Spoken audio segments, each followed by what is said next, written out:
Hello बच्चों, कैसे हैं आप सब। स्वागत है आप सभी का हमारे चैनल करेंट एजुकेशन में। सीखें आप, सिखाएं हम।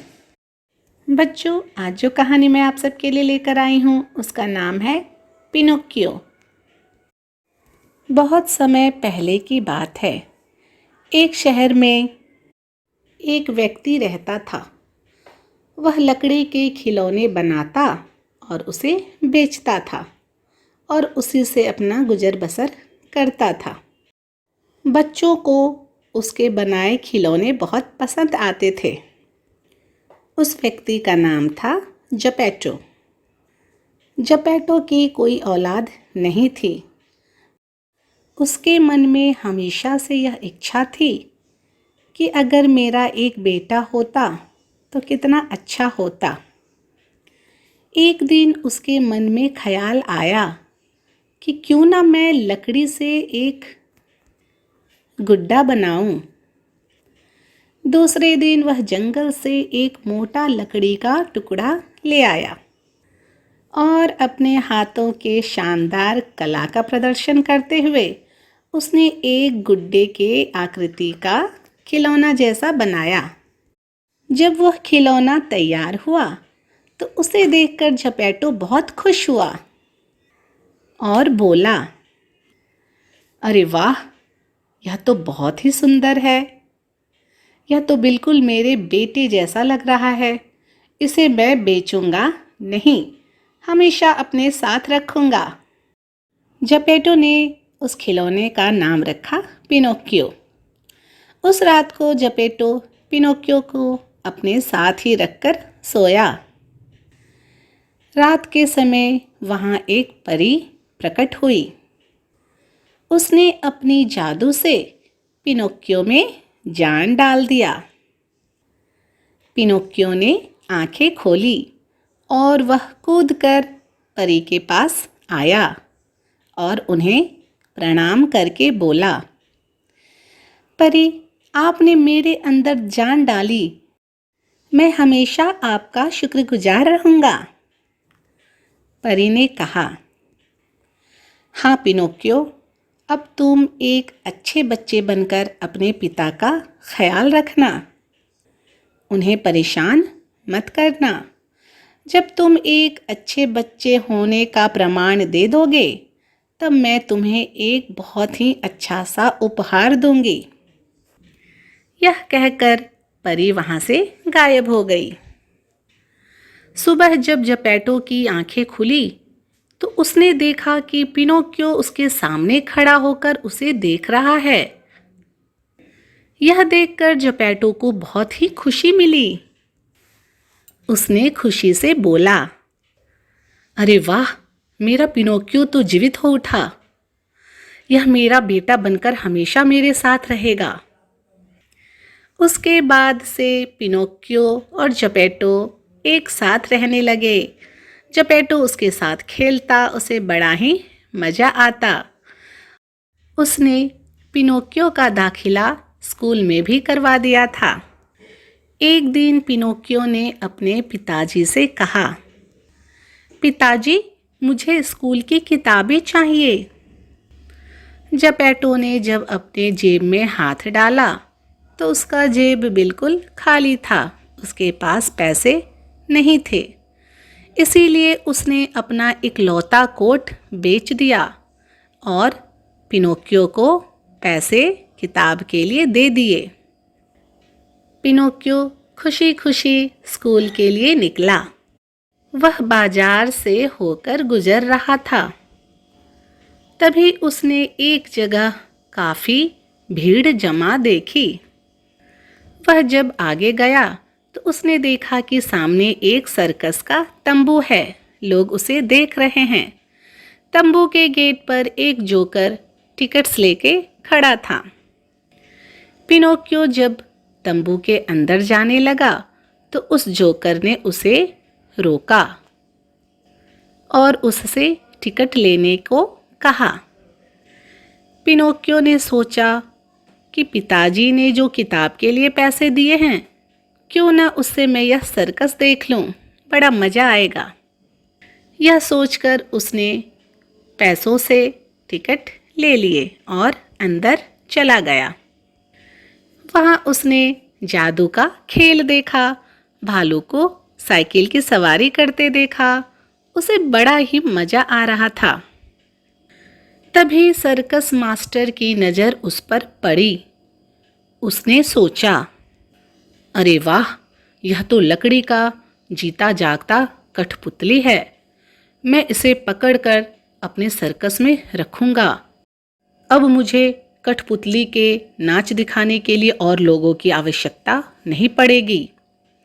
यह सोचकर सर्कस मास्टर पिनोकियो के पास गया और उससे कहा कि तुम मेरे सर्कस में काम करो।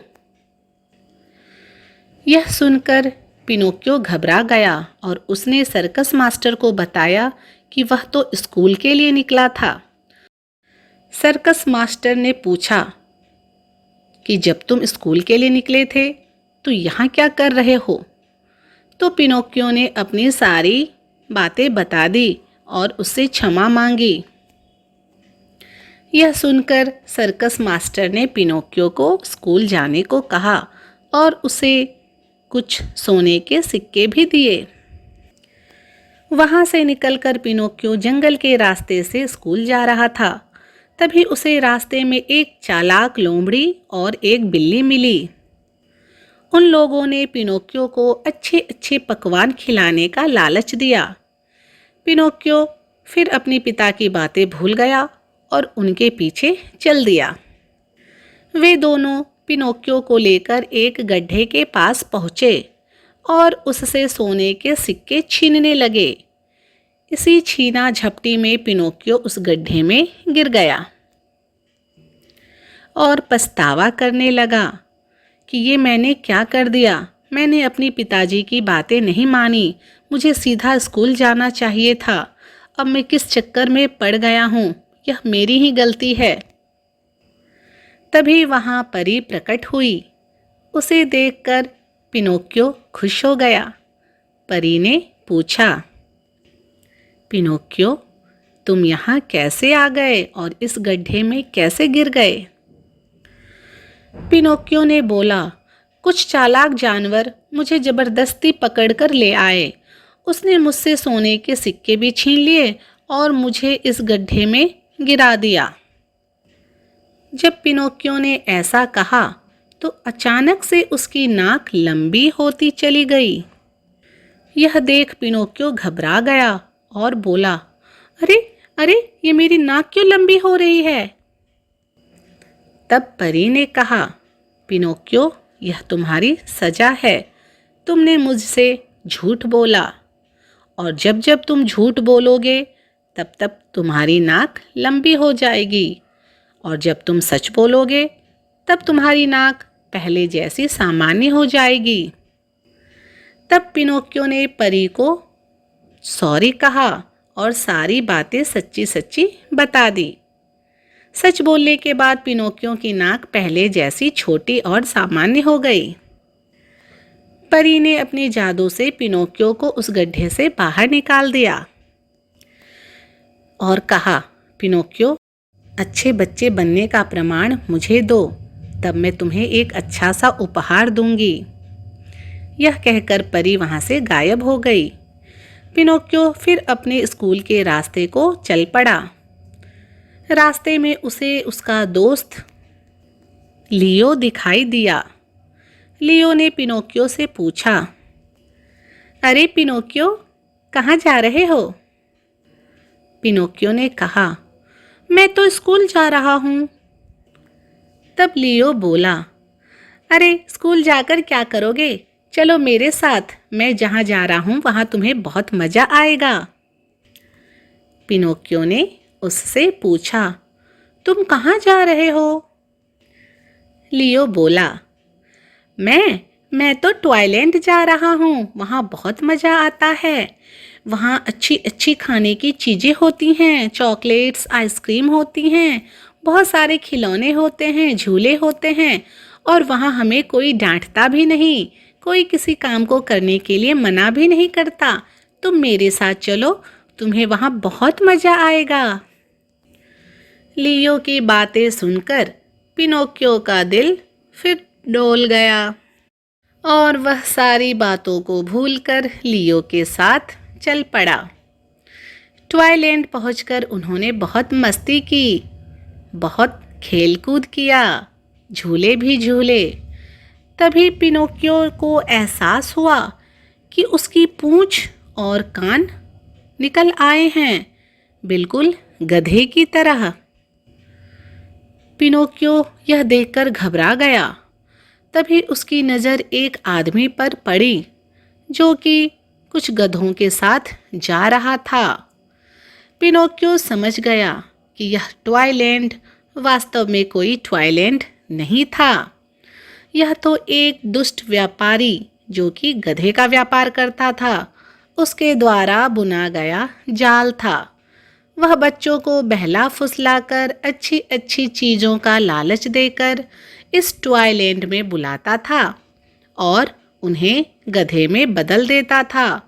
उन गधों को वह बाजार में बेचकर अच्छा खासा मुनाफा कमाता था। यह सब सोचकर पिनोकियो जितनी तेजी से हो सकता था उतनी तेजी से बाहर की ओर दौड़ा।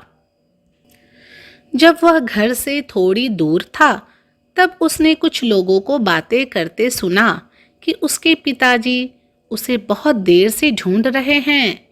उसने हर जगह ढूंढा, नहीं मिलने पर वह समुद्र की ओर गए हैं उसे ढूंढने के लिए। यह सुनकर पिनोकियो उदास हो गया और वह भी समुद्र की ओर दौड़ा। वहां पहुंचकर उसने एक ऊंचे टीले से समुद्र में छलांग लगा दी। छलांग लगाते ही वह समुद्र के अंदर जाने लगा। तभी उसने अपनी सांसें छोड़ी और सांस को छोड़ने के साथ ही वह सामान्य हो गया और ऊपर की ओर तैरने लगा। क्योंकि वह लकड़ी का बना था इसलिए वह आसानी से तैर सकता था।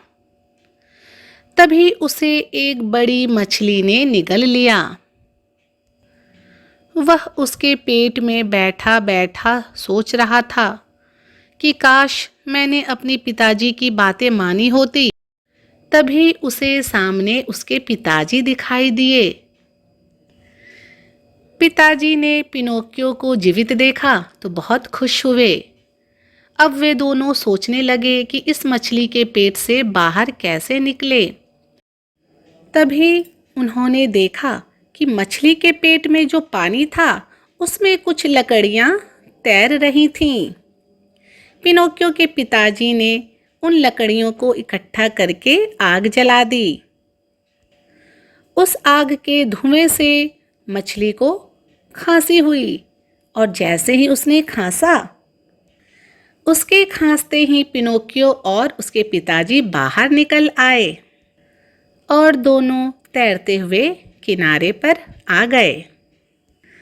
पिनोकियो को उसके पिताजी ने कहा, पिनोकियो, आज तुमने मेरी जान बचाई, तुम्हारा शुक्रिया।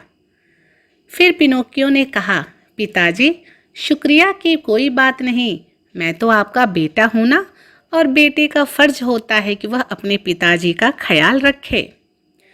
तभी वहाँ परी प्रकट हुई। उसने कहा, पिनोकियो, आज तुमने साबित कर दिया कि तुम एक अच्छे बेटे हो। याद है मैंने तुमसे कहा था, जिस दिन तुम एक अच्छे बेटे होने का प्रमाण दोगे उस दिन मैं तुम्हें एक अनोखा उपहार दूंगी। ऐसा कहते ही परी ने अपनी जादू की छड़ी घुमाई और पिनोकियो को अपने अंदर से कुछ धड़कने की आवाज़ें सुनाई दी। पिनोकियो ने देखा उसकी त्वचा भी आम इंसानों जैसी हो गई थी। वह खुश हो गया और परी से कहा, परी, तुमने तो मुझे एक आम इंसान बना दिया। देखो मेरी धड़कनें भी धड़क रही हैं। मैं बहुत खुश हूँ, तुम्हारा बहुत बहुत शुक्रिया। पिनोकियो के पिताजी ने देखा तो वह भी बहुत खुश हुए और परी को धन्यवाद देते हुए बोले, परी, मेरे जीवन में एक बेटे की कमी थी, वह भी आपने पूरी कर दी। आपका जितना मैं धन्यवाद करूं, कम होगा। परी ने पिनोकियो को कहा, पिनोकियो, अब मैं चलती हूँ। तुम हमेशा अपने पिताजी का ख्याल रखना और हमेशा एक अच्छे बच्चे बनकर रहना।